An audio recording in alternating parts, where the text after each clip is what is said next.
আজ তোমাদের সাথে শেয়ার করব রিশার একটা খুব সুন্দর ব্রেকফাস্ট, যেটা আমি প্রথমবার বানালাম। কিন্তু জানি না, খুব টেনশনে বানিয়েছিলাম, কিন্তু খুব সাকসেসফুল হয়েছে। তোমরাও চাইলে তোমাদের বাচ্চাদের জন্য বানাতে পারো। আমার রিশার বয়স 1.5 বছরের একটু বেশি, তো তোমরা চাইলে 1.5 বছর থেকেই খাওয়াতে পারো বা 1 বছরেও খাওয়াতে পারো। এটা হচ্ছে রাগি আটাটাকে একটু জলের সাথে গুলে নিয়েছিলাম। আর আমাদের সকালের রান্না ভাত বসে গেছে, সেই সময় রিশার জন্য এটা বানিয়েছিলাম। তো জল দিয়ে একটু গুলে নিয়েছিলাম, অল্প একটুখানি গুড় বা চিনি হোক, মিষ্টি হোক, যেটা দিতে পারো।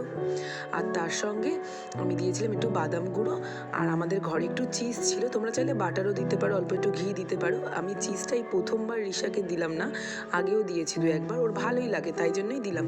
তো এটা দিয়ে আমি একটা ওই প্যানের মধ্যে গরমের মধ্যে বানিয়েছিলাম। তো বানানোর পরে আমি আর তোলা হয়নি। তো রিশাকে খেতে দিয়ে তারপরে মনে পড়লো যে ওটা তো তোলা হলো না, তোমাদের সাথে শেয়ার করবো ভেবেছিলাম। তো দেখো, আমার মেয়ে কিন্তু খুব এনজয় করেছে। তোমরা চাইলে কিন্তু এরকমভাবে তোমাদের বাচ্চাদেরকে খাওয়াতে পারো। আমি আশা করি তোমাদের বাচ্চারাও খুব পছন্দ করবে। রিশাকে দেখেছো তো, মানে খুব এনজয় করে এটা খেয়েছে। আর আমার পাশে আমার একটা স্টুডেন্ট ছিল, ওকেও একটু দিয়েছিলাম। তো ও বললো, ম্যাম এটা কি চকলেট বিস্কিট? মানে বাচ্চাদের কিন্তু খুব ভালো লাগবে, ওরা কিন্তু ভেবেছে এটা চকলেট। তো মানে চকলেটের মতোই খেতে লাগছিল, আর দেখতেও লুকটা পুরো চকলেটের মতো, যেহেতু রাগি আটা লাল লাল হয়েছে।